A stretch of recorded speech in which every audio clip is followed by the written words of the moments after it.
Hey guys, BlackCross here, and welcome to a very long-awaited vlog video. Actually, this is interesting because today's vlog, by the release of this video, marks the 5-year anniversary of this channel.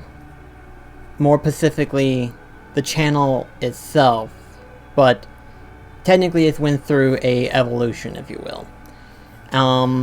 If you remember, technically it was called BlackCross Gameplay for quite some time, and over the past few years I've changed that, and now instead of being called BlackCross Gameplay, it is now referred to as BlackCross Game Shelf. And I feel like that wording is appropriate.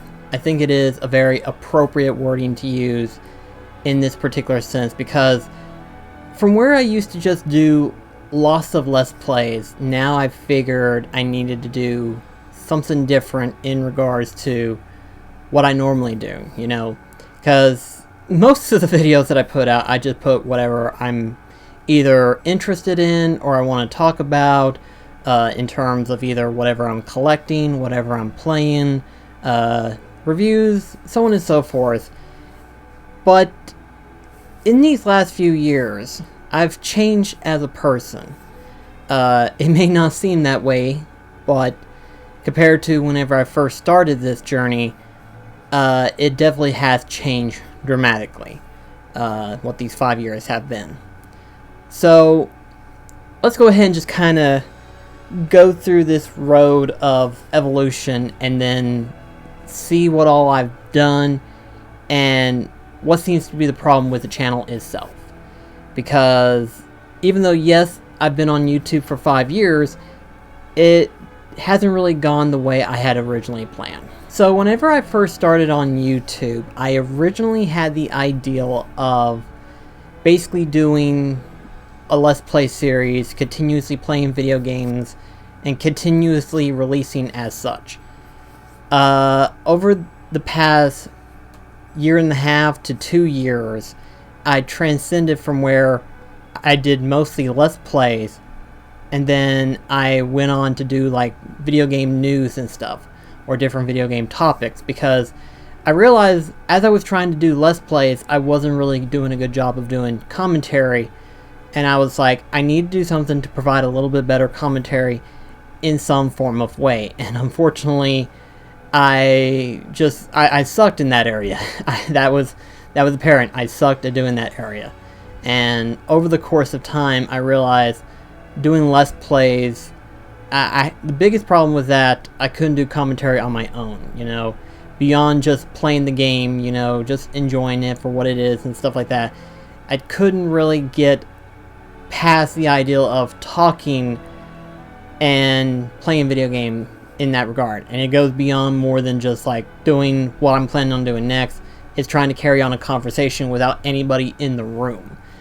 And you know, what was the fact that whenever me and Delmar did our Kingdom Hearts Let's Play series, that was proven to be a fact that it was better whenever I did have someone to talk to rather than by myself. And so essentially I decided that if I was going to do more content, I needed to do better at like talking about stuff, kind of like giving my points of views and everything of that nature.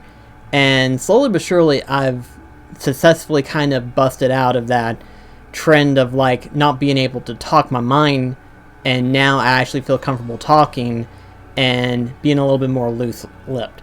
Has it improved since I first started? By about that much.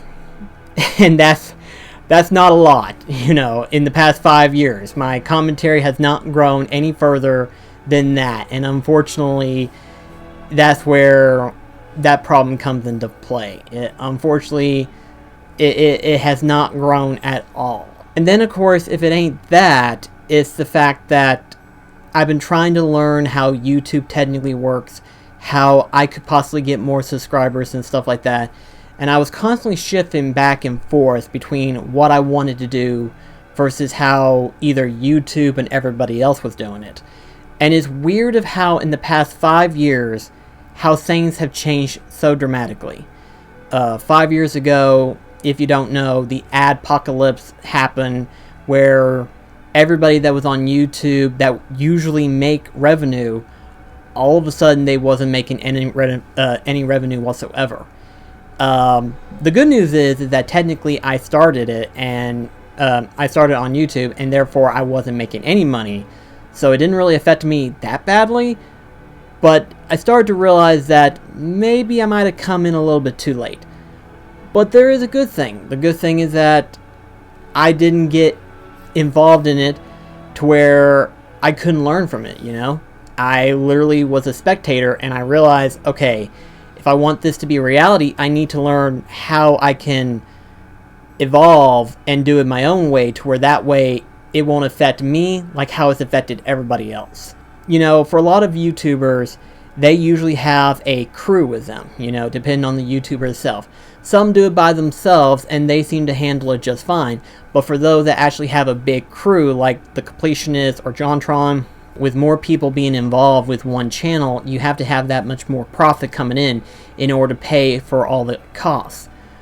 But unfortunately, now with YouTube the way it's been these last few years, there's no way you can actually build a stable income in YouTube itself.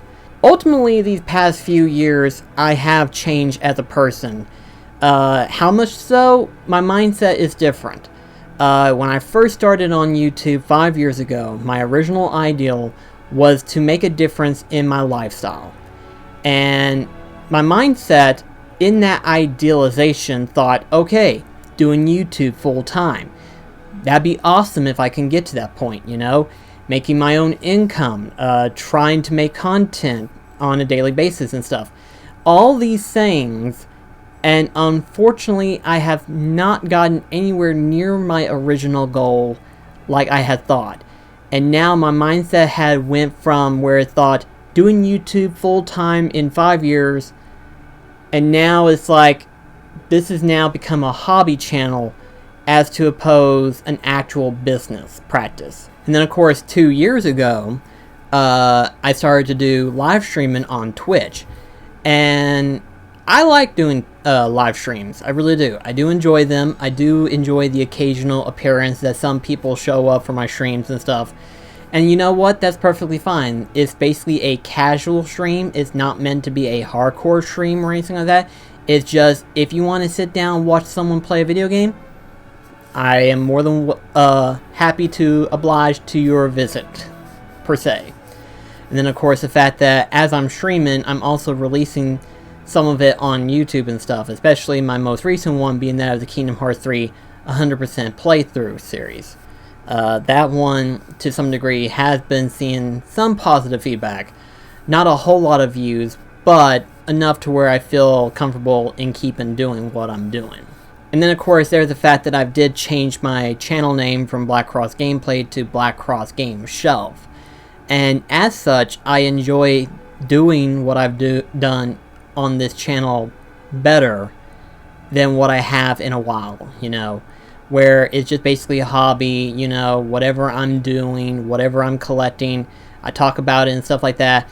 Anything that I feel like I want to talk a little bit more on and stuff, I go ahead and just make a video talking about it and stuff, you know. But beyond that, I either am doing a playthrough series, like through my Twitch and stuff, doing my PlayStation 2 Legacy series, which is more of a fan project as to oppose of any other kind of video, where I go back and look through the PlayStation 2 collection lineup itself, and go through, play these games, and see what I thought about them and stuff.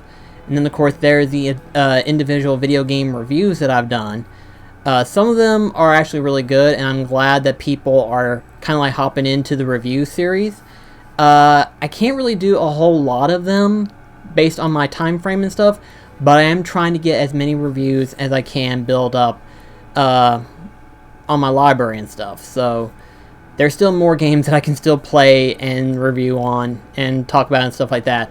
Of course, when we get to a certain point in time where we went from talking about some of the more newer-ish games to just basically talking about games that I haven't played and stuff, that's whenever you'll see that transition, obviously. Right now, I'm playing through games that I haven't played in the past year or two, obviously.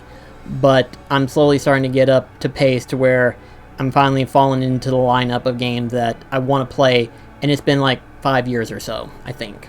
So ultimately, I am enjoying what I'm doing on YouTube right now, and what I'm doing on YouTube right now, I absolutely love it, you know, the fact that I can actually say the phrase, I am doing what I want to do, and it is me. It is me that is in front of the camera. It is me that you are seeing right now. There is no other character.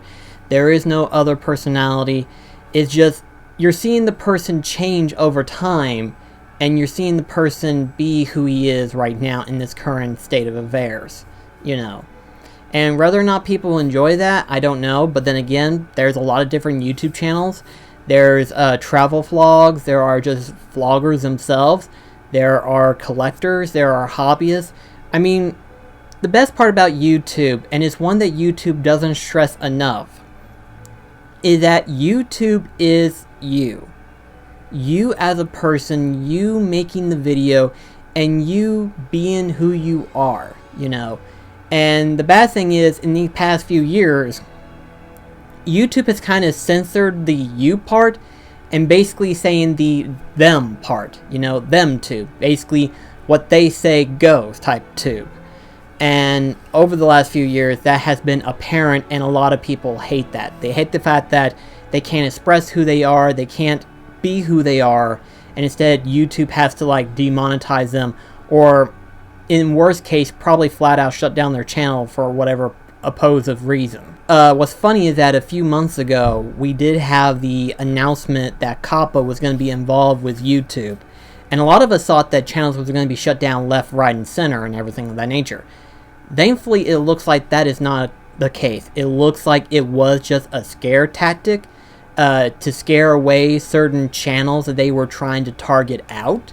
And let's put it this way, there is a lot of different YouTube channels, some that do rely on children as viewing experts.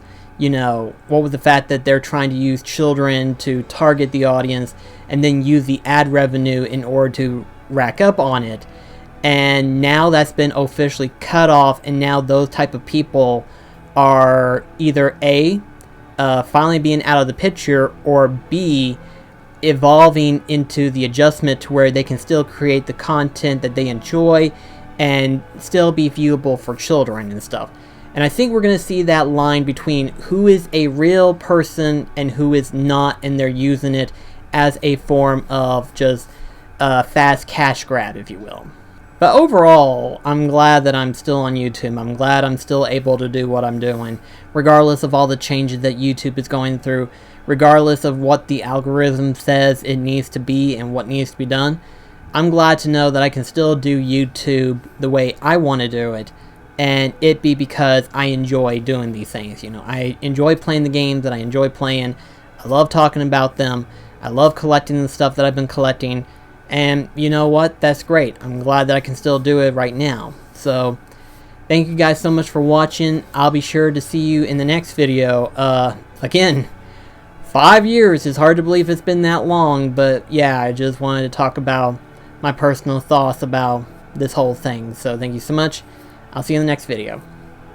Take care, guys.